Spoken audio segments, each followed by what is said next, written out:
Popol avait une part de raison dans ce qu'il disait, mais la façon et la manière dont il les disait n'était pas bonne.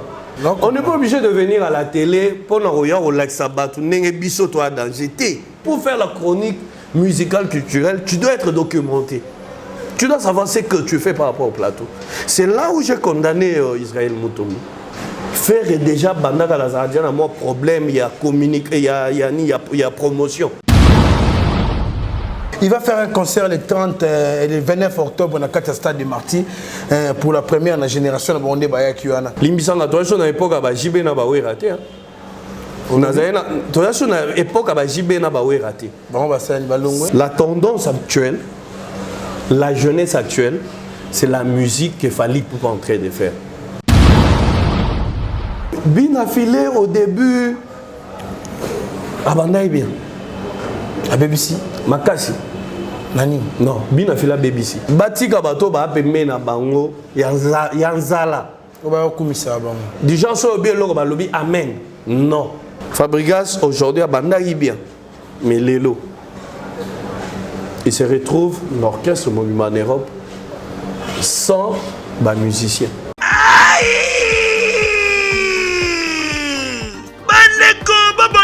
Yokelanga eloko oyo KLP distribution chez Luc Koulapa. Yeah! Société KLP distribution oyo ezali spécialisée na distribution ya ba boissons alcooliques lokola whisky, champagne, vin, PMI susu bazali koteka ba boissons non alcoolisées lokola Coca, Fanta, Ozamo Bimba.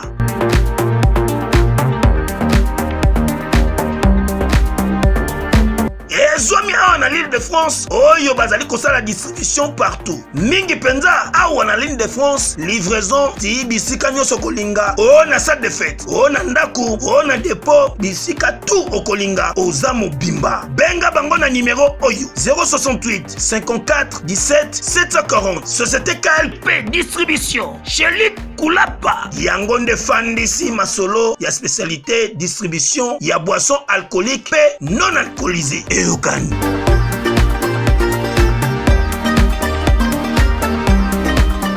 Là, partout on a voyagé. Quand je prends mon avion, je quitte King à l'étranger, les bandes Mboka, que ce soit dans des pays anglophones, que ce soit dans des pays congolais. Oui, qui sont tous les gars. Je suis congolais. Ah bon? Ah ben oui. Biso ta congolais. Mais tu bando beta masolo, il y a pas américain. J'aimerais qu'un jour il y ait un Congolais comme ça, que non a States, bah beta li solo d'un Fally Ipupa Congolais en fait, n'a pas américain pe. Banaki, bana poto, bana mikili, yokelanga eloko oyo. Soki olingi ovanda na ba condition ya kitoko, belengi. Tala esika ya kovanda, yango oyo. Flat Hotel Joli Kabelo CPI, awa soki oye, ezali kambote kendo kosomba bakiti to nini de, nyonso ezali. C'est-à-dire que, awa okoyaka kanabilamba, ya pamba, okokuta tout ezali. Cuisine, salle de bain, chambre jolie kitoko. Bambetu ya nyekese, salon, ya VIP, toilette. Awa kutu kolobate po atami kate kwei. Okoliango jolie kitoko, microbe ezali distrait. Courant, 24 heures sur 24, minda pelelele. Soki courant kei, mubangi na groupe électrogène ezali wana. Oko sentir kutu teke, courant ikendaki. Awa makambo ya okendoko luka mai na ba cantine. Ezate, mai, pepele nyama, ezali kobima neti kaka awa nde izini ya régie des eaux ezali. Po soki mai kake kei bazali na réservation ya mubange nango awa mbala moko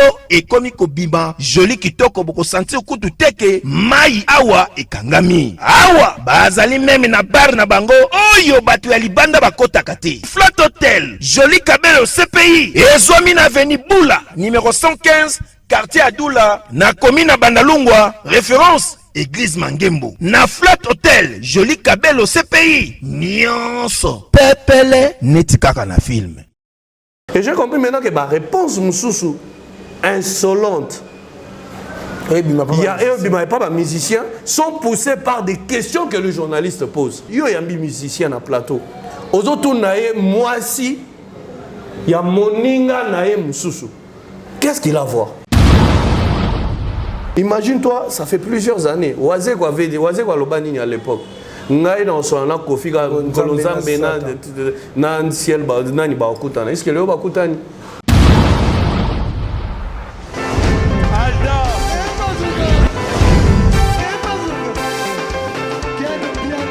Personne m'a conduit, au monde quel bien. Ailleurs,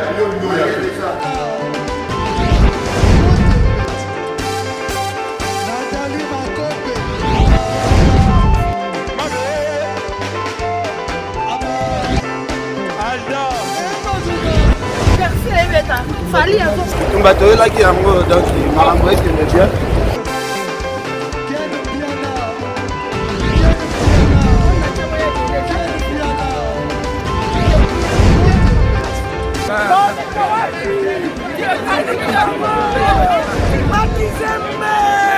Ah bon?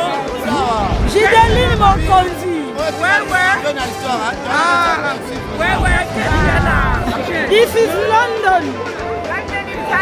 This is London City.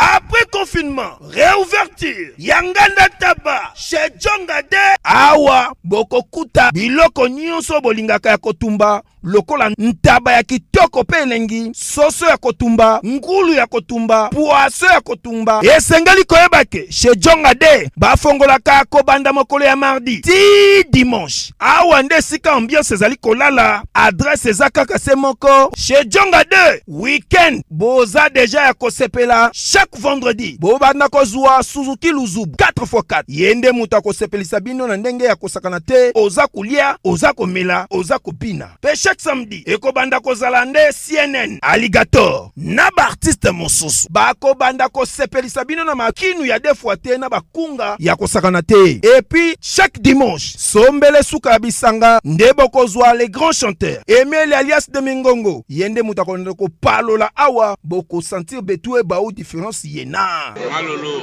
Oui, frère. Babi Djonga. La Congolia. Futur. Hein? Nous te reçons la 50 boîtes. La Katakin, c'est Djongaske. Soki olingo sala ba réservation, o bengi na ba numéro oyo, pe ba ko servir yo joli kitoko. Chez Djongade, yango nde moboko ya ambiance na kati ya Paris. C'est naturel, soit. Voilà, bonjour, bonsoir à tout le monde qui nous suit. C'est net, maman, ça ne dépend de l'heure à laquelle vous allez recevoir cette belle vidéo qui est présentée par le vôtre. On va le dire, en tout cas, bana poto, bana mokilma, babonné, chérie, sur le film, news. Merci pour votre patience, confiance qui est souvent justifiée par cette disponibilité de nous suivre. Nous avons tout le vidéo à la canal de nos préférés. En tout cas, ça va ceux qui toko ya s'arrêter. Surtout en interaction, ça va entre Bissonabi, le temps, tout charbon, ma vidéo online, ma suggestion, ma remarque, et ça va tout ça, ça ndenge bino bolinga. En tout cas, merci à maman Lisette Lokange qui est à l'Arabie chaque jour.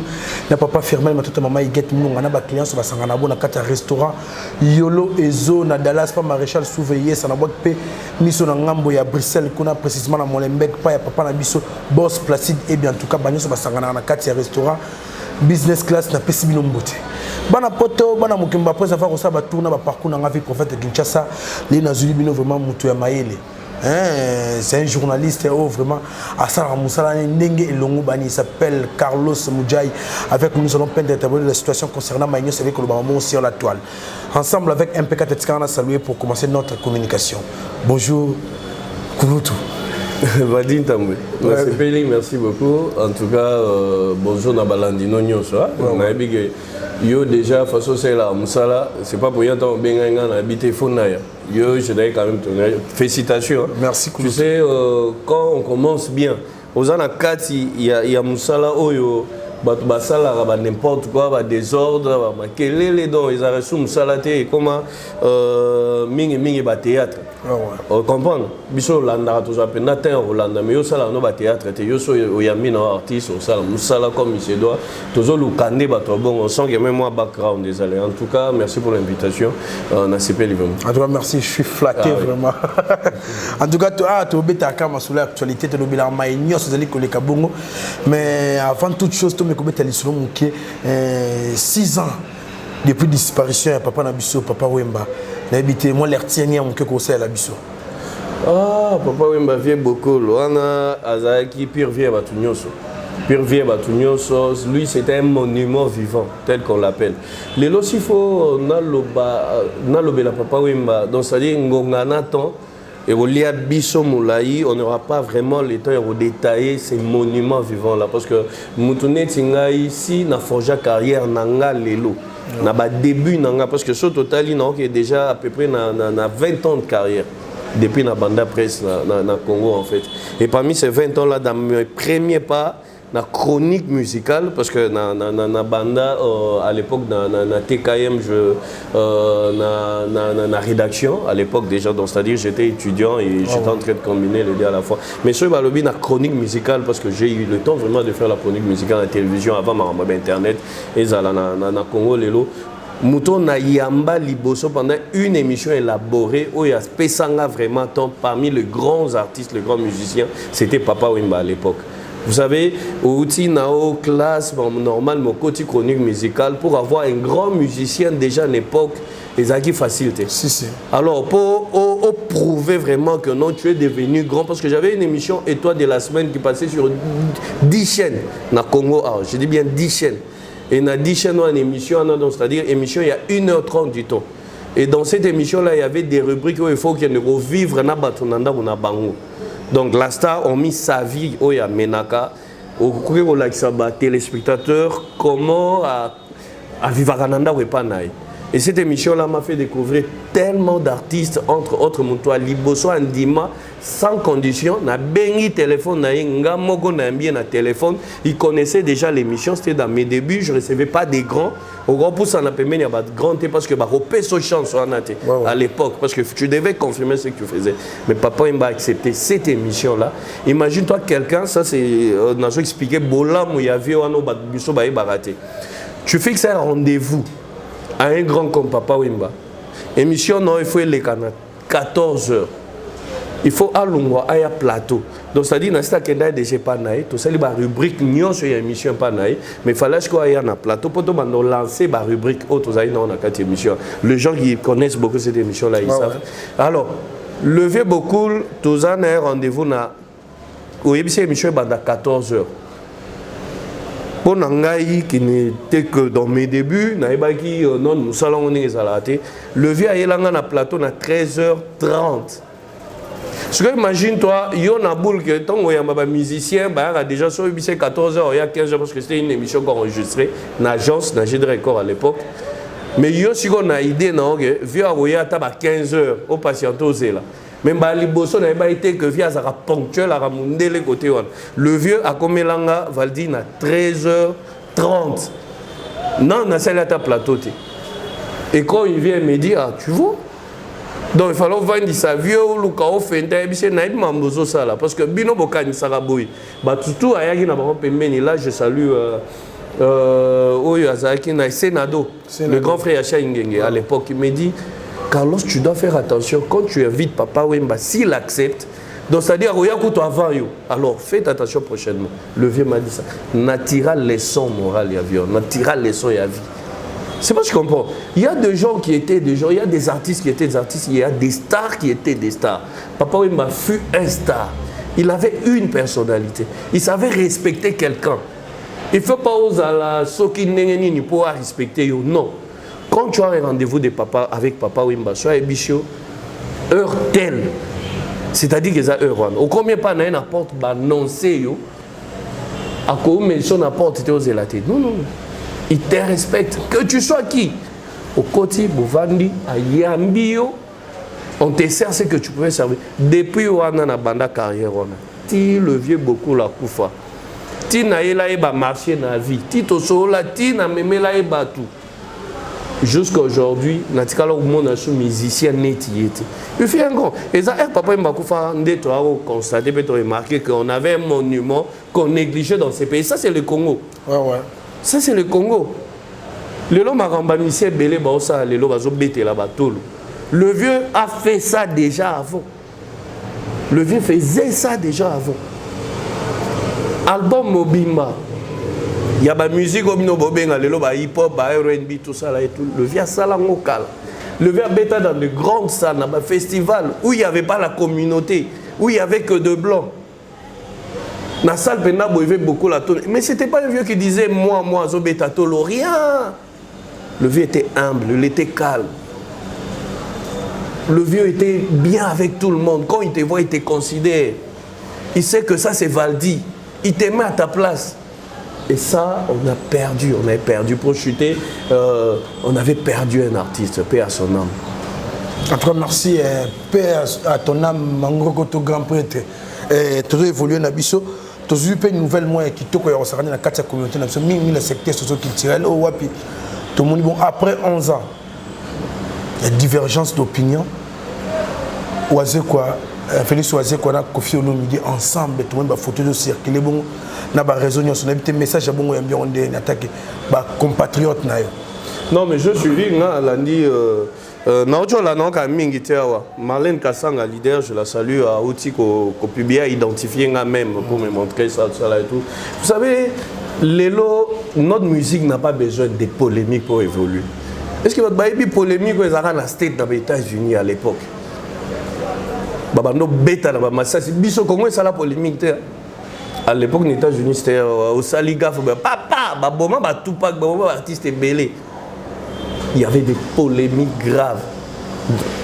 Les gens prenaient ça dans le cadre de business tout ça là. Mais lelo mboka o ba musicien baza une net na state théâtre. Ouais.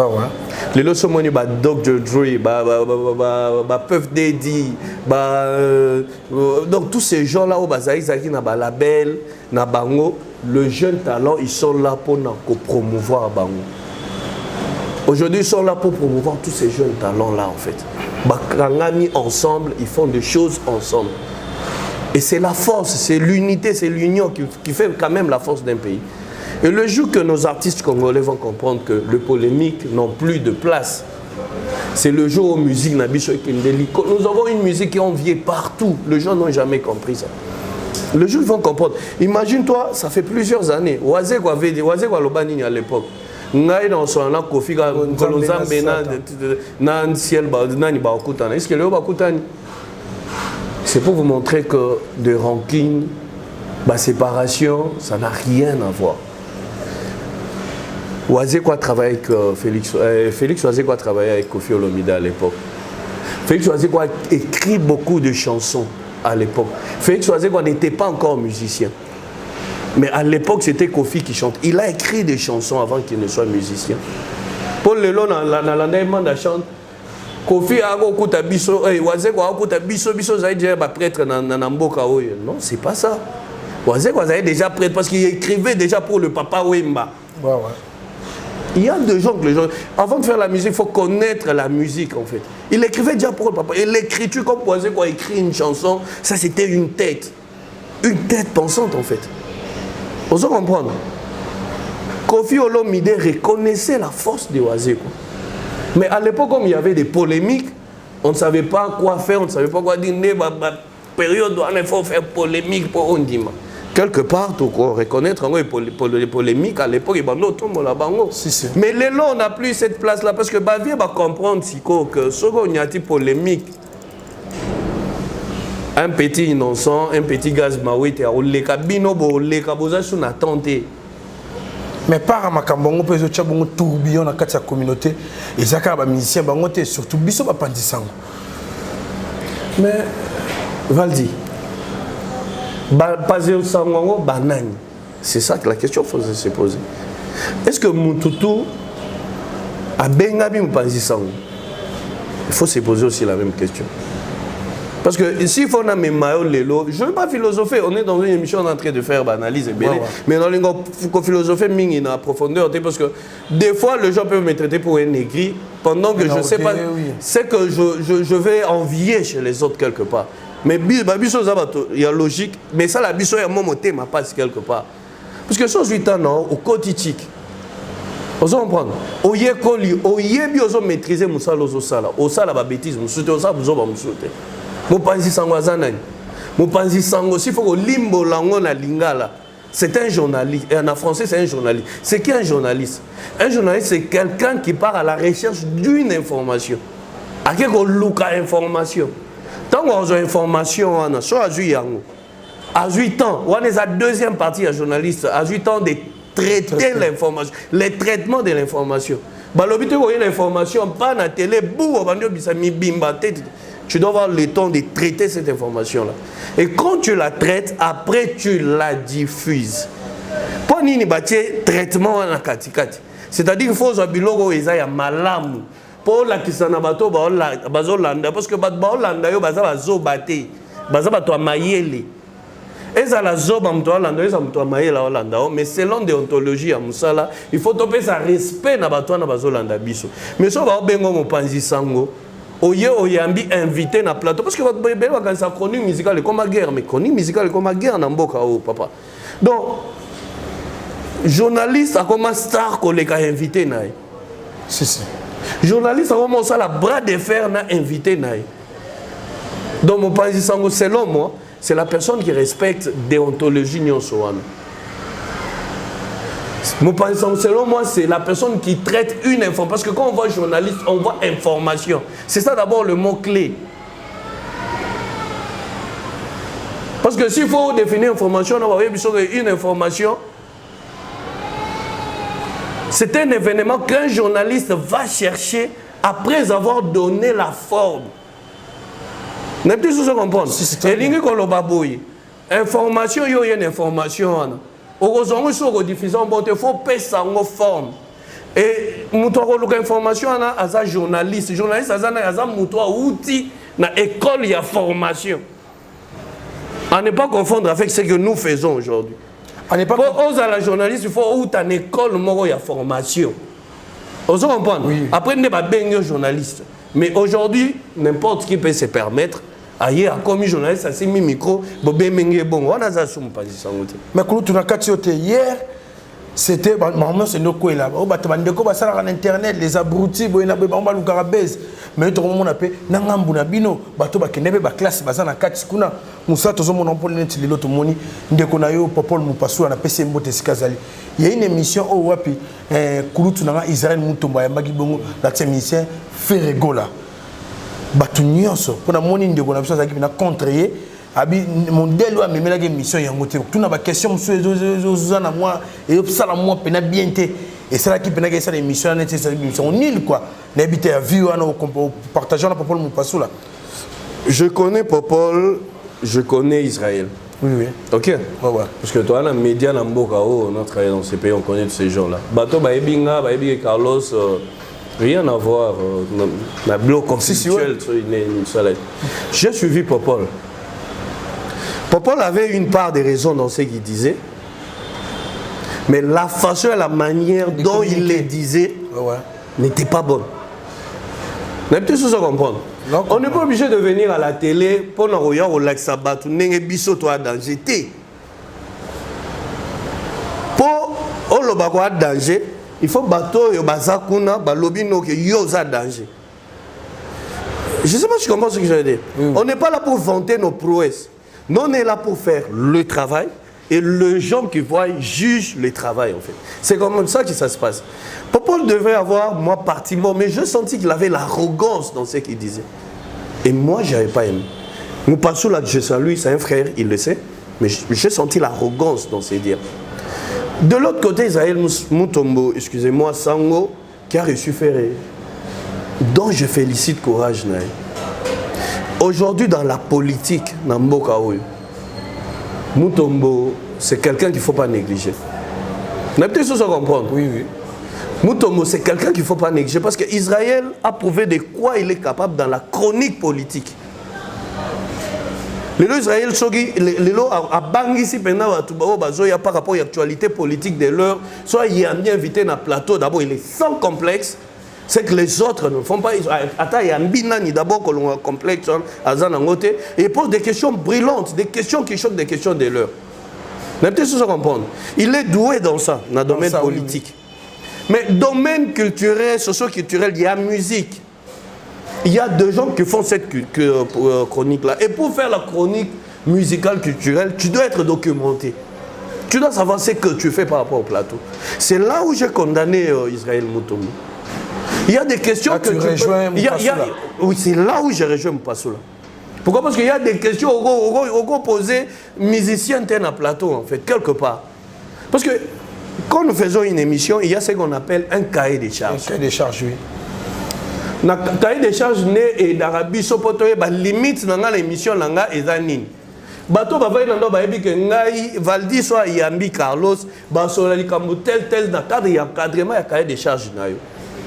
Le lo koso ya bato et tindi bango be élargir chant toute une émission, mais émission où ils ont un cahier des charges. Tu comprends? L'actualité de Faire Ego là, c'est son album présentement là.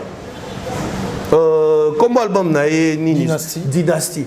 Album où on a Yoki, album on a presque non, c'est pas Blaise Polo qui est son directeur. J'ai le temps d'écouter cet album là, de sentir la couleur où ils ont dans album moi. Faire déjà bandaka la radio a moins problème, il y a communiquer, il y a promotion. Mais cette fois-ci, je l'ai vu déterminé parce qu'il y a des très très belles chansons dans cet album là. Et la voix là, mais comme mélange déjà c'est un album cocktail wana et Zakito. Et faire ça en dimi il y a un plateau, il y a Israël Mutombo. Je pense, je mets à sa place, c'est dans l'idée de faire la promotion de son album. Oui. Est-ce que Bazorato et on a la chronique musicale, il y a Libana, il y a l'étranger. Les gens ont une mauvaise façon de recevoir nos invités.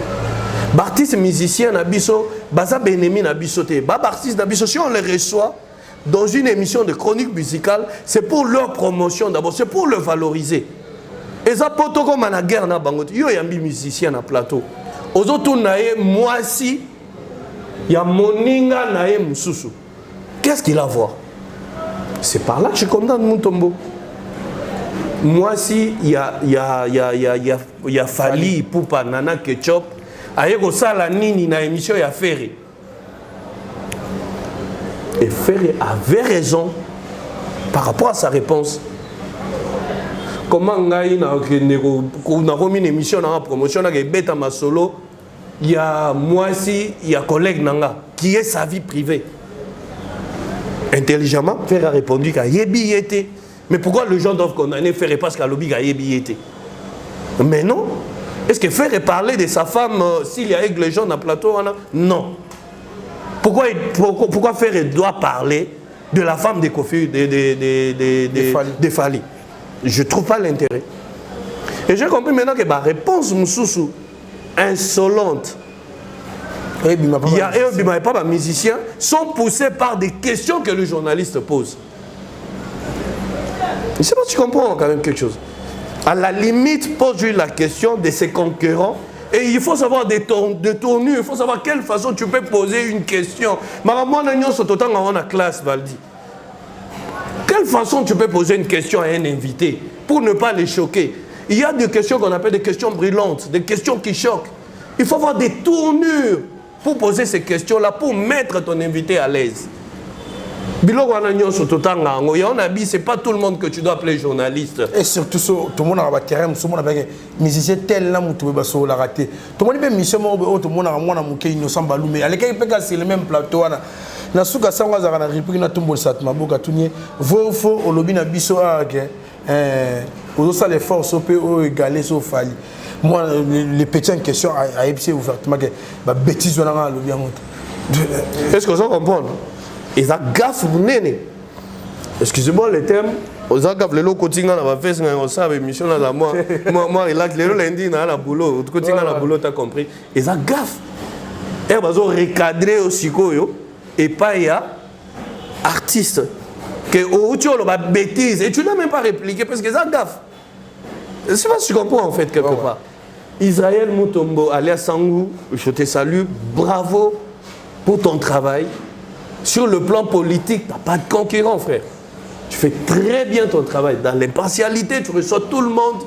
Je te conseillerais, parce que tu n'es pas limité. Un journaliste n'est pas limité. Oui, oui. Un journaliste peut se spécialiser dans n'importe quelle chronique où il faut à ça. Là. Mais si tu dois recevoir les artistes et musiciens, prends ton temps, documente-toi. D'où j'ai rejoint Popol Mpasso là. J'attends aussi documenter. Il faut poser ma question nini. Parce que ce message la politique, au moment quand sa musique est politique, il y a une très grande différence. Pondulement, tu dois entrer dans sa peau. Si. Il faut qu'on t'appelle dans la peau, il y a musicien. Au communauté, au yébi bien. Au quotidien, mon langage, parce que dans la communication, même le langage compte. Au communication, tout est communication. Exactement. Même le geste. C'est ça le problème. En tout cas, merci. Kouloutounangaï, tu as évolué, malé. Tu as appelé les solo à Bampo, il est aux 5e génération. Bino boza bato pour na 20 ans carrière donc bomoninde bato bayaki bomonde bato basali komata leo na ebité to bana na communauté na zuka boye neti Héritier Watanabe émergence na inde zo kindele et ça la ondé non wata coup de chapeau Héritier a vraiment comprendre et oui bien Héritier a comprendre quoi l'entourage. Et là, quand vous êtes mal entouré, il y a l'adage qui dit dis-moi que tu fréquentes et moi je te dirai que tu y es. Les lots va dire sur le mot comme un la vie. Vie est bon. Tamolana va toi bien, va toi miner, va toi bon, va toi bien. Et c'est comme ça la vie. Héritier entourage n'a aidé à faire comprendre que polémique et anatinati. Héritier Bimsa album à Liboso, on a période on a bras de fer na Werason qui l'a façonné, on peut le dire ainsi. Héritier Azamouana ya Wera. Héritier a bras de fer on album moana kendai. Retirade. Quand Héritier a compris que polémique a son sens, en tout cas non peut savoir nos collègues Liboso façon Héritier a évolué avec son album et avec son orchestre. Bon peut s'en a raison. Ce qui a gardé cap, il court vers le sommet. Il court, en tout cas, coup de chapeau. Moi, je le félicite. Et j'ai eu le temps, il y a eu un album. Oh, il y a autre chose. Mi ange, mi démon. Non, album, on a presque chaque jour. Presque chaque jour. Barumba, moi, l'artiste a eu le temps pendant Oyem. On a décortiqué pendant l'album. Vous comprenez? Ah, ça n'orgueille, il saute, il y a Tikalae. Les lots héritiers, c'est milieu. Je sens vraiment qu'il n'a pas besoin de polémique. C'est vrai qu'il y a eu quelque chose, il y a Fabregas, tout ça là et tout, mais je lui conseille à côté de la terrain où on a été. Azon a travaillé, il bosse bien, il évolue. Parce que Héritier a aussi tourné en Espagne, Banini, je l'ai suivi en Angola, c'était du carton, je l'ai suivi à Brazzaville, c'était du carton. Donc en tout cas, coup de chapeau à Héritier Watanabe. Il évolue bien, selon moi. Il y a aussi Ig Binafilé. Binafilé au début, Abandaï bien. À BBC Makasi. Nani? Non, Binafila BBC. Binafila banal a discours moi il y a bien. À l'époque, dans la salle, moi connu moi il y a quelques je crois 10-15 minutes, il y a l'artiste Binafila à Banda. Dans la salle interview. Azan a discours mort non, laisse tomber quoi. Je me disais ce garçon va évoluer. Mais les lots façon Zokende sont continuer bon à Mabé. Il est devenu autant. Il est devenu, il injurie n'importe qui, n'importe comment. Azana défensif, c'est pas ça la musique. Hein? Musique est à bon côté. Bien affilé, conseil en Pessaï, Azong est là comme il était avant. En vol, les a bien. Il n'y a pas que chose au fin, quelque part même fanatique, au CPLAT. Dans des réseaux, c'est mon travail. Au moins, les réseaux sociaux. Monitoring. Et là, les kinga ezati. Parce que le lot internet, vitesse internet. Et puis, votre babo sang, YouTube, autant masolé, banda, il y a YouTube. Biso a tenté. Si, si, n'est Biso a tenté. Masolo, YouTube, te faire comprendre, te faisant comprendre, ma mission congolais que le lot pose à l'art, il faut YouTube. Na banda, yango na mboka, oh. Na banda yango na mboka oh na ba te belle partie ba confiolo mide les papa wemba les papa vie ba tout wana je les paye après chaque 3 mois ba yebi afore ba yebi ba si tu es banda na poto wana ba côté langa ba likope banda blo moi des autres YouTube mais tozo zongela en kamingi te bon bref na zongela les entre parenthèses na zongela bina filé l'humilité précède la gloire atika ko finga atika biloko zo sala qu'il reste focus dans ça là il va aller de l'avant il a du talent. Mais sur Fabregas? Non, Fabro. Obi, les musiciens congolais, ils ignorent beaucoup de choses. Il y a un azozong en bandela qui s'entourent d'abord du gens bien. Batika bato ba pembe na bango yanzala. Du gens sont bien là balobi amen. Non. Et je comprends aussi quelque part si Fally a évolué aujourd'hui parce que à voyager Ming dans le monde, il a compris que la musique c'est du business. C'est pas du genre bana quartier, basi melo ba téléphone ninge sala bureau, non. Vous comprenez? Fabregas aujourd'hui a bandai bien, mais Lelo il se retrouve l'orchestre Monument en Europe sans musicien. Et moi je me disais, on ne fait pas la musique pour prouver quelque part. Si j'étais lui, si je devrais le conseiller, il ne fallait pas zonger sur un musicien aux États-Unis. Bon, ouais. Il avait commis une erreur. Il ne fallait pas zonger sur un musicien aux États-Unis. Parce que c'était prévisible que le musicien va OK. Exactement. Or que c'est toi maintenant le problème. Musique va t'aimer. Mais bref, je l'encourage parce que malgré ça, il tient. Dans un monde, nous avons continué, des concerts, dans la communauté, quelque part, il tient. Même avec le mission ou pas, c'est lui l'artiste, je l'encourage par rapport à ce qu'il est en train de faire. Mais qu'il rentre ses deux pieds sur terre, qu'il revoie son bureau, dans Batoazana Bango. Fabregas n'a pas bini sa te namboka o. Oui bien madot. Et pourquoi on attend Yamadou et Beta? Bah monsieur Belé. Bah ça une actualité dans le terrain. Yamadou pays et kenda ndenge innocent balou makenda pe. Et ça la succès tout ça là et tout. Il faut profiter du succès comme baloba ndeni. Au koti mayele, au longoli bêtises, au kangi succès après quel liboso. Tu peux t'appeler ça mon innocent baloume c'est un disque na immortel 06 na habité évolution na yo kende baloume c'est un têtu hein. Innocent têtu ya rosaranate. Mais tu vois la place qu'on a encouragé à Yangoa. Il s'est imposé. C'est pas facile au Tigo Maoye au commune à Kinshasa au simple parce que le est belé balobara.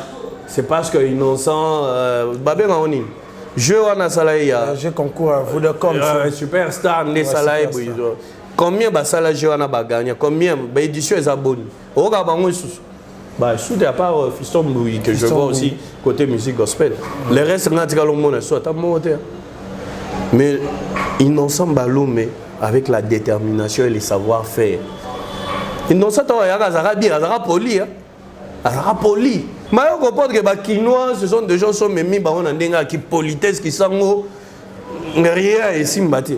Quelque part, on a cette stratégie. Le petit s'est imposé. Il s'est imposé. Et puis quand s'est imposé, on a la discipline, on s'est imposé cette musique. Et aussi, il y a des gens qui l'apprécient. Innocent a fait une tube planétaire.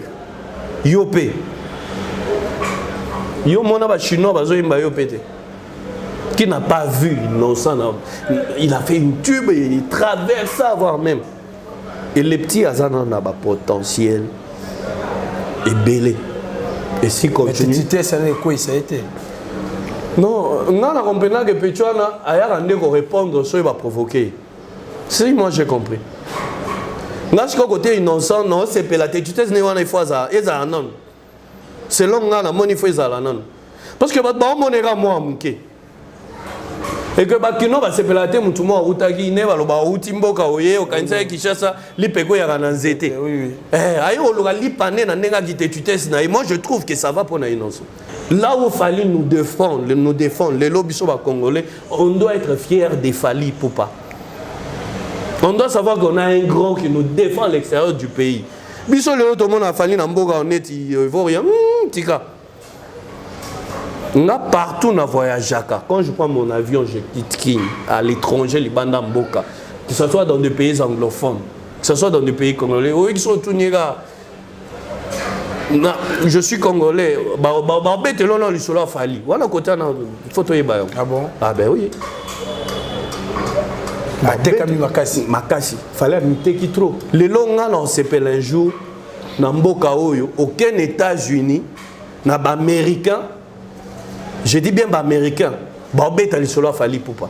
Arrête Pia.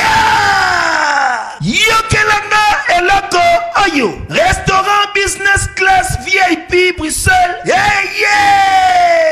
Restaurant business class VIP. Yeah. Oyezali na ba cuisine spécialisée na ndenge ya mukiete lokola cuisine spécialisée congolaise pe africaine. Awa soki okoti biloko tu ya mboka okoliango joli kitoko. O makayabu, kwanga, mbinzo, ndakala okoliango joli kitoko awa bilubutu elamba maka awa. Bongo biloko ya kotumba lokola soso, ntaba, mbisi awe tumba maka joli kitoko na niveau ya kosakana te olie ozamo bimba. Na restaurant business class VIP na Bruxelles bazali pe na mobange na salle oyo ba organizaka ba activité ya ndenge na ndenge lokola ba soirée, ba anniversaire, mariage, conférence pe ba activité mosusu ekoki kosalema awa. Osotu na ngai soki ezali wapi? Restaurant business class VIP na Bruxelles ezwami na adresse oyo 39 boulevard Jubilé Bruxelles 1080 métro Riboucourt l'une de P6 3051 arrêt Jubilé. Awa na restaurant business class VIP na Bruxelles yango nde nzambe ya babilubu o etali ba congolais pe ba africain. C'est naturel. Gardez bandi na yo toujours. Placide et Bio, le patron de business class. Je sais pas, tu comprends. Quand je parle de Yaba américain, non, c'est pas là que ba mélomane américain. Ba beta lisolo Fally Ipupa. Que Fally Ipupa ke pena na States boy. Atie libaya communauté yété, mais les Américains ba bazo poster. Ça sera une fierté pour le Congo. À la lire que nango qui recommande. Siko à lui wana de Fally abanda okende nango. Mais distraction et embrouillé. Parce que comme la distraction, tu sais, so il est là, tel boy. Fallait aller dans une émission, lobby au moni le longai, na Congo pangam tout muso azate, discours à mabé. Mais c'est comme si discours on faisait la bonté. Bazaki toi personne que congolais mon a étranger mi balabi. Ce qui bringa la za qui te congolais ni ngaza do ngaba cha bato mi balabi. Étranger mi balé banen. Kasi bazaka mi sa tu ba nominé kuna sud-africain mo kona à son absence nationalité mo wana. Nda lo ba ngi to ngi mi sa tu wana so nga balongolais nga congolais. Non, en fait, c'est pas mal de parler de soi et de ses prouesses. Mais il faut savoir comment les faire via la télé. J'ai l'impression que Fally commence maintenant à s'autoproclamer, en fait. Au lieu de proclamer. Tinga na obeta lisolo Fally boy. C'est pas ce que tu comprends. Non, tu as bandé le logo que Fally na luro azokene nango. Lelo Gongo et Koko m'appelle la fierté pendant que nous avons un Congolais ou un outil bandal, autre moi na bandal.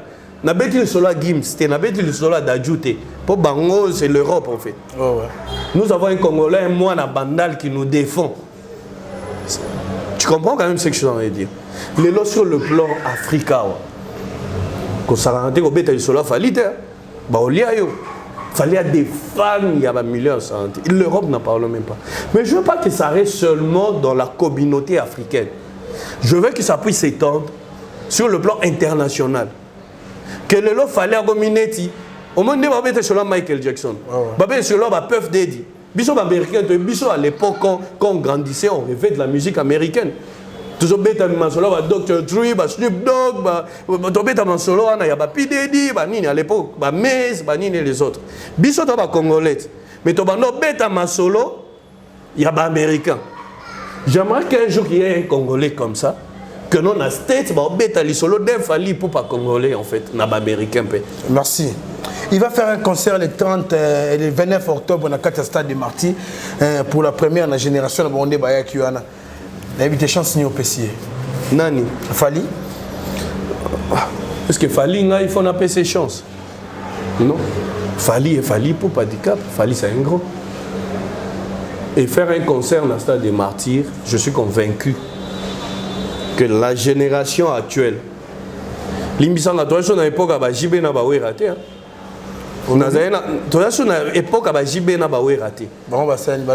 Cela veut dire quoi? Cela veut dire que la tendance actuelle, la jeunesse actuelle, c'est la musique que Fally Ipupa est en train de faire. C'est la musique que Ferrego est en train de faire. C'est la musique que Fabregas et autres sont en train de faire. Question on a posé en conférence de presse. Oh ben évidemment, je sais pas, Madou Djabi, le producteur, collègue, les Nati, les papis, nous étions dans une conférence de presse il n'y a pas très longtemps. C'était un peu, mon conférence assez restreinte, tout ça. Tu vois? Quand je pose cette question, les gens ont cru que même Amadou Djabi a essayé un peu de m'attaquer mais on explique le fait. On pose des questions en fait. L'élo génération, parce que Biso Tokoli na Bawenge. Moi je suis dans des quarantaines aujourd'hui. Na Koli na Wenge. Biso Wenge, ça y est, non, Biso na Wenge, Tobeta Bachon, Tokima Batik pour la musique à Wenge, tout ça là. Mais l'élo, moi, non, à outil, l'élo à partir il y a une vingtaine d'années et autres, tout ça là. Monsieur Boussou ya Wenge ti lelo bana ya lelo baïba bangote. Est-ce que le logo bête la moi la moro alela fali lelo li solo ya Robert Ekokota. Ah oui ba bangote. Li solo ya peut-être Aimé Bwanga à l'époque de Wenge. Ah oui ba Mambri Koko. Ba oui bangote. N'est peut-être ça on comprend. Et lelo concert où Robert mais au sangisa bango nyonso na stade des Martyrs. Le 30 juin. Le 30 juin. Non, c'est pas là parce que Wenge, c'est tout général. Biso kola lamba, biso on est drôle là-bas. N'est la posé une question. Bon, tu concert dans le stade de Martyrs, oui, réconciliation Wenge, bah tout bah oui. Je suis pas contre. Mais est-ce qu'il y a un concert encore VIP pour cela? Parce que moi je me vois les lots dans la mouille na soko, il y a un concert dans le stade, n'a aucun détail.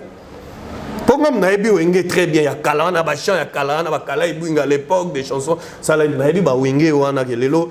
Par nostalgie, dans la Lati, il faut la place Bovi et puis la salle de Martyrs.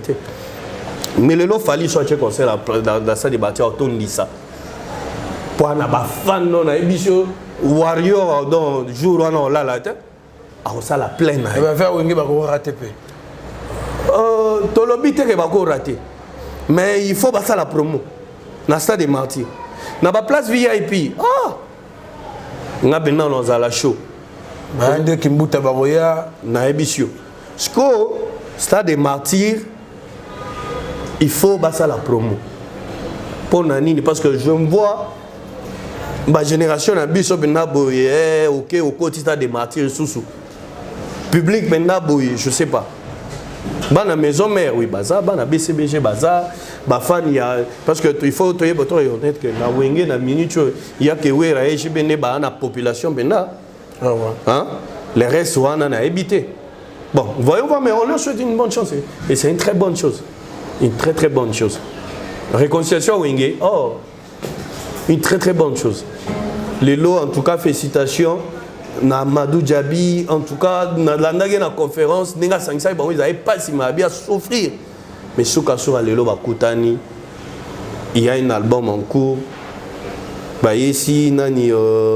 Ou as producteur Teddy Riley aïe bon bah pas confondre il y a producteur il y a Michael Jackson non il y a eu un album là Dangerous où Teddy Riley arrangé parce que bah producteur de son biso regarde sa producteur c'est là où les bas c'était les sons non c'est non en fait le producteur bah producteur de son en Amérique bah ben avant bon hein bah ça on dirait bah est-ce que nous avons des producteurs de son ici JP Kiss du genre bah JP Kiss na bango oui tu as raison du genre le JP Kiss c'est un producteur de son te dirais mais c'est un grand aux États-Unis il a travaillé avec des grands et l'album Dangerous de Michael Jackson yem toi ça là c'est pas un producteur net Amadou Djabi qui a tué l'art il est c'est un ingénieur les gens mais apport na ena bi ça la bien il y a bien pour na moi li solongo ba vandele ngo pour to ne pas petozong et pas lelo ba Wenge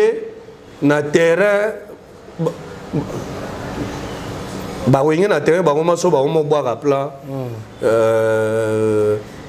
ici ma date oui bien lelo sogi moto ana elo wana la muisi so ba Wenge donc ba profiter na ngona ko ba on les appelle business pour Amadou ache la resuka na la wana business ko sangsa we wana jibe na bango nyonso kala ya business lelo ba la mugi su parce que na moni we ra lansaki boronini protéger base et beta ta orobi et beta et zo beta Tu on a vu à mon avis na moni que zo betake à mon avis et maintenant moi peu bitumbo ezaki dans tout le monde que ezaki censuré. Non, mais c'est ça que je suis dans. Est-ce qu'à l'époque, il y a Kalapena, Ouera, à l'époque, il y a période où on a lancé bon. Selon toi, il faut. Non, va te badailler quoi. Ouais. C'est prévisible. C'est pas ce que je comprends. Il faut maintenant comprendre que présentement, là, ma génération est changée. Musique est changée, donne. Les autres ont mis la période, il y a la petite, non sans. Et puis, musique, il y a Bana Oyo. Le gars, comment il s'appelle? Sorry, excusez-moi, terme, il y a Bana, la musique, ça se dit comme ça. Oui, Oyo, il y a celle featuring na héritier. Featuring héritier. Gali Gervais. Non, mais il faut. Non, le bâton est bien, mais il faut sentir moi là, quoi.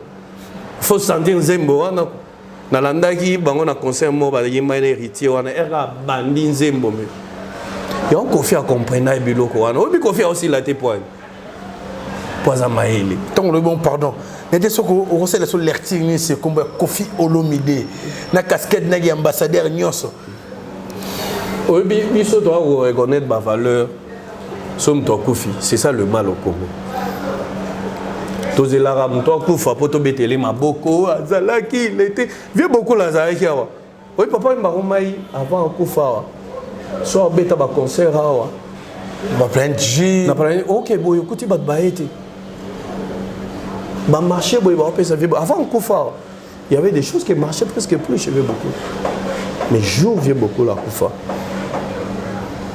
chez les étrangers en ligne lobela vie beaucoup on a des monuments et Lelo dis-moi quel musicien par rapport à Mounene il y a Kofi Olomide à faire face à Kofi Olomide. On doit protéger nos artistes. C'est ça notre rôle, nous, la presse. C'est ça. On manga très bien. Très bien. Kofi, c'est un grand. Kofi, c'est un grand. Et Moutouabongo, Tilelo. On continue à bien sa biso, à limouater. Mais Azam Mouto biso lelo, et Kofi conflictuel, oh Kofi boy, oh Kofi asali boy. Au moins bilo on a Kofi à Rotumbo là, c'est ce qui fait qu'il soit Kofi Olomide. Bon écoutez nous peut tout le monde batignon sur bâtiment, ba touche dans ba plateau. Il y a Kofi Olomide ma bonga ya terre. Nga sabe Michel Belé na Kofi. Moi libaku, moi qui fait betika libaku, ratate. Tu dois maîtriser Kofi, tu dois comprendre Kofi pour ça l'année émission. Tu comprends? Ah ouais. Obi, ça fait un long moment, il y a un abandon ça mon chronique. Kofi a mon boy la émission. Obi, pourquoi? Kofi a mon boy la émission parce que, en comprenant que je viens faire mon travail comme ça, et quand il essaie de faire comme ça, intelligemment, je sais, il y a Rozo qui s'est boy. Pour mieux maîtriser Kofi Olomide sur le plateau, tu dois être intelligent. Très bien. Si tu n'es pas intelligent, tu seras dans la merde. Je ne sais pas, tu comprends. Kofi a un système moroboyé, il y a une métaphore. Il sait jongler, il sait jouer avec le mot. C'est quelqu'un de très intelligent, ce monsieur-là. Moi, à mon avis, pour Nanga, Carlos Moujani, Namboka Nabiso Bato, un jour, comme ça, na tête à ministère de la culture et à Kofi Olomide. On a vu ça sous d'autres cieux. On a vu ça sous d'autres cieux. Pourquoi pas ici au Congo? Vous comprenez? Kofi, quand il peut te taquiner sur le plateau. Mais quand tu es intellectuel, tu es intelligent, c'est toi qui dois s'imposer. Parce que tu es belé, ça la Kofi Olomide émission complexe. Obenga déjà Moutou, président. Osa l'émission n'a invité na Obenga président. Kofi n'est pas ton président. Appelle-lui à son nom, Kofi Olomide. C'est ça la déontologie. Ça nous demande d'être comme ça. Quand tu le vois dérouté, avant l'émission, quand il y a des charges, on fait l'émission. Est-ce que Kofi, l'émission, toi, il y a deux gens que Kofi respecte. Il y a deux gens que soit à Kofi l'émission, on sentit l'émission. Mais en respectant l'artiste, le journaliste respecte l'artiste doit te respecter. Mais si ça Kofi, émission na Kofi yomo non ana maïe l'été oyele babilo mo bases ozo se répéter dans ma question. Moi j'ai suivi Kofi avec mon petit frère que j'aime beaucoup, qui Jonathan Bilari, très intelligent. Kofi a voulu faire Kofi, mais Jonathan maîtrisait Kofi jusqu'à la fin. Jonathan a posé une question. Oh, il y a une rubrique. Il s'est répété. Kofi a voulu montrer à Jonathan que tu ne pouvais pas te répéter. Mais Jonathan a voulu montrer à Kofi que c'est ça une rubrique de l'émission. On se répète. Il y a eu un moment à Méga qu'on perdre moi pédale. Si tout le monde est mort, moi, voilà. Après il s'est ressaisi. Parce que c'est c'est-à-dire qu'on t'a eu. J'ai vu le jeudi, il fallait au 4 émission. Non, mais au 4 émission, c'est ça. Au 4 émission, on manquait respect dans les téléspectateurs. On manquait respect dans l'invité, non, parce que tu l'as invité. On manquait respect dans chef et chaîne. Donc tu as manqué. La déontologie ne le demande pas. C'est là. On a dit il faut qu'on y ait là, il faut étudier. Organiser journalisme, ça la bazoba. Donc, si on a bâti, midi pour l'université, pour l'entendre journalisme, donc, si on a bazoba. Et on a bazoba. Merci. Il y a un le lot, Moussala et Baby. Et Baby. Dans le bac, on a Macambo, on a pas de faire entre musiciens et journalistes. Un jour, sur le plateau de Congo Web, tout le monde qui jouait Bangato, jouait Star. Nandi on a besoin Robin Mundi en tout cas daki au Pessimboambo il était sur le talent. Obi Nini ba journaliste et ba mission ba mo sana ba journaliste ba respecter bangote. Je dis pas tout. Ah ouais. Catégorie mo parce que internet est na buzoba. Journaliste non, attends, je vais arriver par rapport à Likamwana. Tu m'as rappelé encore quelque chose. Oyo, et énervé presque par concert Nabiso Ebele. Je vois les Marlène Kassanga, les Nana Boudouga, Irène Soraya Lompungu, na Belgique. Je vois tous ces mondes-là. Et na Monaki, discussion on a via Facebook en fait. C'est parce que les artistes, et le journaliste. Non, parce que le journaliste, oh, il y a Internet. Limbisangana benga obongo ba ne pesi valeur te ya on ba ina ngoti na nini na musala quelque part affecté pena je vois moi je suivi cette émission là je pas vu où Joey Bagato a fait. On te surnomme par un artiste et musicien. On est dans la chronique musicale. Ba bengoti na kombo Robin Omundibo pakistanais. N'est-ce pas? Oui. Hollanda qui en pas, t'as suivi. Et moi, en tant que journaliste chroniqueur, je te reçois sur mon plateau. J'aimais les images. On sait que tu t'appelles Robinho Mundibu, mais on t'appelle Pakistanais. Je te pose une question là-dessus. Et Joey Banga, tout ça, Joey Banga, c'est un journaliste intelligent. On sait reconnaître nos valeurs entre Bissot. Est-ce que si je te pose cette question-là, la question à la place Nini, j'ai gaffé. N'a gaffé, ouais. Par exemple, Aïbike, tu as vu sur la Katsamboka, M. Carlos, Aïbike, il a été dérangé.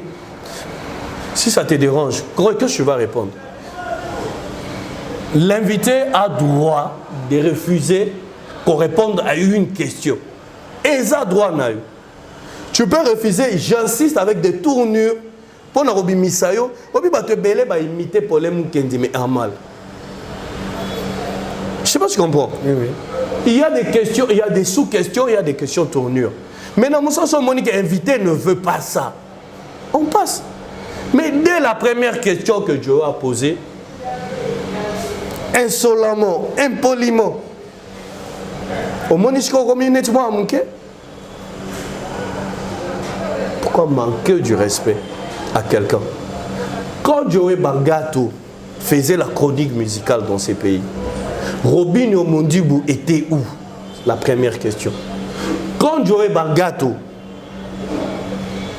voyageait avec le maître de Robinho Mundibu, Werrason à l'époque, Azo Memae na Europe, Robinho Mundibu était où? Je ne sais pas si tu comprends en fait.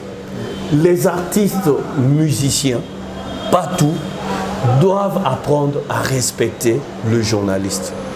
Et les journalistes doivent apprendre à respecter les artistes et musiciens. Vice-versa. C'est vice-versa.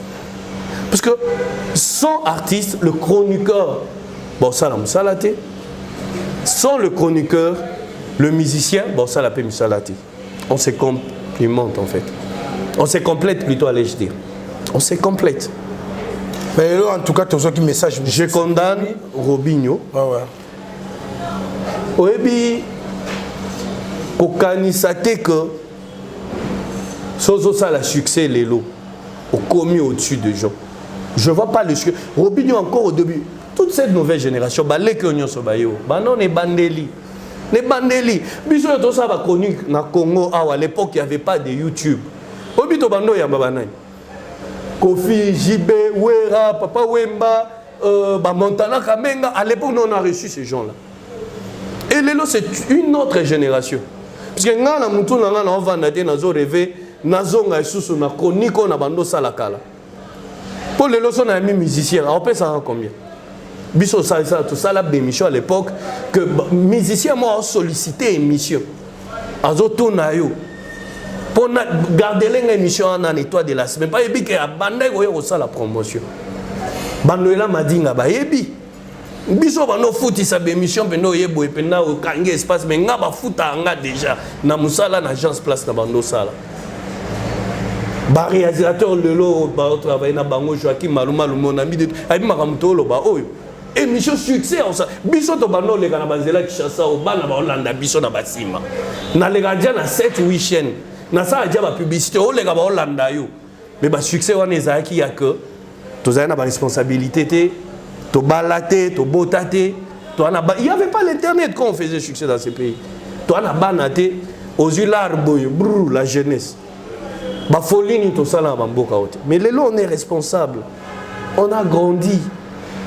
Lelo je vais inviter un musicien pour qu'il me donne quoi? Bambitieux comme Moussousou. Ba responsabilité comme belé.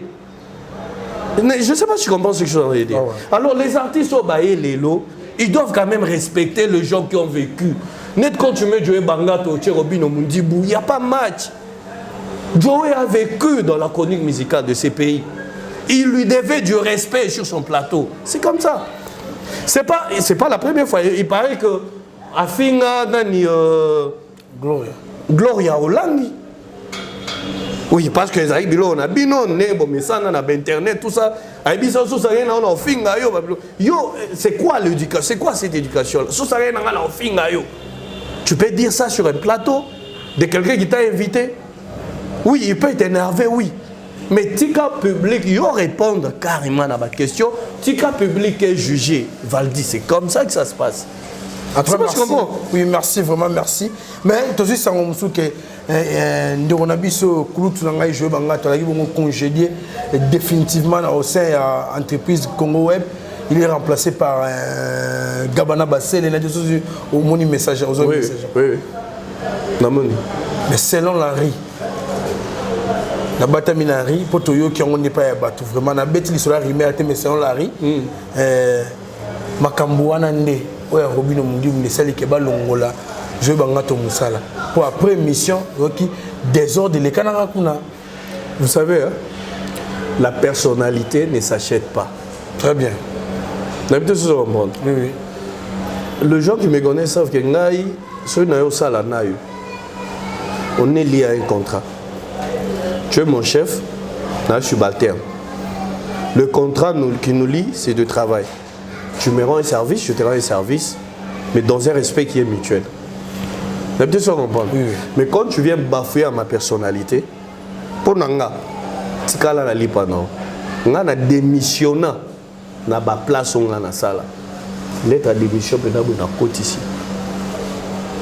Moi j'ai démissionné à l'époque na JD Record baïba. Na se ya kanda tozo do bango te nga vana lunga na bamba ko lo chaîne ba cassette donc pour mission à moi sans chômage. Mais c'est pas quelque chose qu'on dit que bah tu faut ba sala bon. Parce que c'est parce que j'ai une personnalité. Ato tongelinga building. Mais apprends à me respecter. Vous avez peut-être comprendre. Oui, oui. Joey a l'andi personnalité. Parce que le patron de ces chaînes de télé là, ce sont eux qui rendent des mauvais services. Vous comprenez très bien. L'émission la HD Lengi. Obi combien de Badbassalang? Si, belé. C'est une émission maison. Ouais. Mais les lois Badbao condamné Gabana pour Agegonata. Gabana pas Zolanda place Lipana Ezan. Joey il parie à Longwe. Après ça, oui, c'était pareil même avec Israël Moutomba avant de partir. Le chef des télévisions congolaises doivent apprendre à respecter les journalistes. Yo mon langage n'a pas ça na chaîne à télé moro. N'a pas ça à tes points. Pour na bilo quoi, parce que babiso mso lingangote. Tu comprends ça très bien. N'a pas ça. Il y a eu beaucoup de chaînes qui m'ont sollicité na Boyara. Tu sais pourquoi? Parce que ces gens-là ne nous respectent pas. Pour nous, babiso boy, tout ce que tu as responsabilité dans mon bébé. Yo yo on a un an de chaîne on va foutre à tout. On fout dans $100, $200 non sans on. Non seulement tu ne me payes pas et tu ne vas pas me respecter, non. Il y a des contrats que les gens doivent respecter en fait. Il y a parce que musicien a yemba kayo a sala boye. Mais parce que ngana ya musicien na plateau n'a manqué de respect, au lieu soit au punir nga soit au sali boye. Ça manque respect vis-à-vis nga. Je claque la porte et je pars. Nga vie professionnelle nga mobimba bat baebi. 21 ans on a journaliste. Nga les gars na télé télé Kinshasa. Mais moi j'ai un contrat où on a l'écart quelque part bateau les gars na télé. On doit se le dire des choses. À un certain moment, il faut taper sur la table. C'est dire non, il faut arrêter quoi. Joey est parti, il va poursuivre sa vie. On doit se respecter. Et puis, Batouana Basalanana tout le moment na bango pas na bango bengue président na la carrière na mobimba. Ti l'équipe.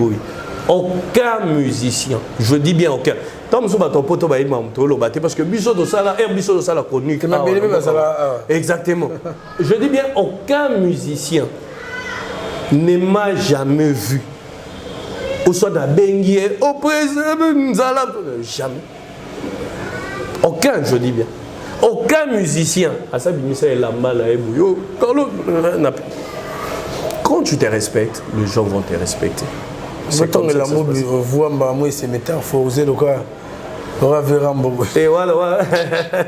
Non, en fait, dans le côté à terme, pour les gens comprennent que il faut quand tu te respectes, les gens vont te respecter. Ngaï Nalara en très bon terme, je dis bien très bon terme, avec tout le musicien, avec tout le journaliste. À un certain moment, je collabore avec le musicien R Maramboa YouTube et Bandi. Monsieur ta moroté a ébaï que il faut nacha bilo qu'on a na YouTube, n'allez là aucun musicien a ébaï. Moi j'ai signé ces contrats là avec les Nigériens. YouTube ngam na côté ça on a mbokao. Na benga bango nyonso. Kofi, Papa Wemba à l'époque, Calais, théâtre, Bamasa Nanga, confrère Nanga, Lenati Lokole, tous ces gens-là, Oazé quoi, Félix Oazé quoi, Monstre, tous ces gens-là, j'ai signé un contrat avec eux.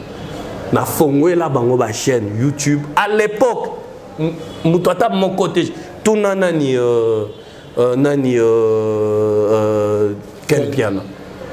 Ken Piana s'il est sur YouTube aujourd'hui, tout nani a Memaï contrat né à Liboso. Il m'a même en YouTube. Il faisait ces trucs chez Pitopa, les nani. J'ai appelé Ken, viens. Il est venu dans mon bureau, je lui ai dit, Ezabo. Prends tes émissions, viens. Et c'est un garçon que je félicite, mais non pas ses conseils mogo. Courage Ken Anang. Sera à Yekoli sous son côté Bakour. Ça sera un garçon très excellent. C'est pas ce que tu comprends en fait. Ouais. Ken, parmi période à part Kofi, JB, nani papa à l'époque, papa mission miné ne wana. Ne bandeli mutobano zo mbongo le kaken azakité. Ah bon? Mais oui. Tu sais pourquoi? Il était déterminé les garçons. Ken m'envoyait chaque semaine, il venait à OP Saba CD. Na bureau nanga. Ken ozo mona. Tu comprends ça? Et quand on a apporté tous ces gens-là, collaboré avec ces gens-là, bah il m'a quitté, et belé, ils m'ont remercié. Ti les là que comprendre, parce que c'était système toujours pas pour toi comme la pourcentage. Bah ton poto, bah ça qui déjà va fonder la chaîne période, on a vendu yiba musicien, bilo on a bango. bakomelanga batianga na réseaux sociaux ke nazoyiba bamisien ti nakenda pa bamisien na benga bango nyonso basala bavideo mpo bapekisa bango bacontre belé tout ya YouTube oh bayeba YouTube que ce soit bamisien que ce soit bani c'est moi qui ai commencé ça. Mais pourquoi s'enorgueillir, pourquoi être hautain, pourquoi ça la bouille? Et tous ces gens là ils savent aujourd'hui on collabore très bien les lorsons a même les bango Kofi Olomidalo bango son a même les bango petit les lorsons a bengi musicien considérant il sait que c'est Carlos et il est comme ça il est rigolo. Mais quand tu te respectes pas est-ce que le musicien va te respecter? Si on a la ligne un musicien, si on a bien un plateau, on a encore respecté. Si on a un musicien, est-ce que si on a mis un plateau, on a un normal, on a parce que si on a un bongo, on a un bémelo bilambate, alors les journalistes comme il faut on a boumbo. Tout ça comprendre oui. T'as là bas journaliste il y a Libanda. Tu vois comment ils vivent. Je vis comment le journaliste sud-africain vit. On dit matin, sur l'action on dit matin. Mais il faut que mendiant. Il faut que on matolo, au bois poto, il faut que moi si na poto. Pose à la bien. C'est comme ça on to salon ndé. Ya on ba tout ba au moment na biso tout ndenge moko. En tout cas, merci, M. Carlos Moudjani. Tout comme vous voyez, on a habité Igor Makalamba, les célèbres ingénieurs depuis les États-Unis d'Amérique, na Kurutu, Aline Moke, mon appel sur Pembote, Pichumbo tour de contrôle. Merci à MP4 qui était derrière la caméra. Merci à Whisky et avant d'avoir la régie finale. Une dernière communication pour conclure l'émission. Non, merci Valdi. Moi, je félicite non Bandelango. Yo, oza ranabilo quoi, mais au salon on a moi touche moroboy. Hein, moi particularité moroboy en fait. Tu vois, dans Balobara, tu vois, on peut mettre mieux il faut qu'on mette de l'intelligence dans l'air bêtise. Et là, on cause à la bêtise. Mais si on est là, on a je te félicite aussi pour ça parce que on va comprendre que YouTube est un business. Il faut que l'IA aux autres salons. Merci pour l'invitation. Moi, je dirais conseil non pas ça parce que nous les artistes soutenons. Nous les journalistes. Et sorry, excusez-moi. Nous les journalistes soutenons nos artistes. Tu comprends? Parce que les lots qui nous défendre et les artistes respecter les journalistes et c'est vice versa en fait. Conseil non pas ça moi. En tout cas, merci na magnon sur Batala Ebiso. Nous on s'abonner s'abonner ils sont massivement dans le site. En tout cas, merci.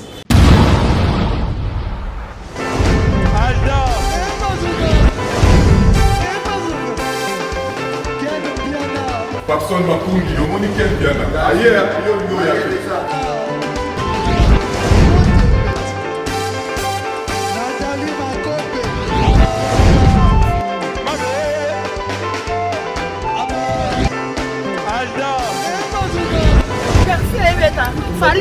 Tumbato là qui a donc malambo qui me dit.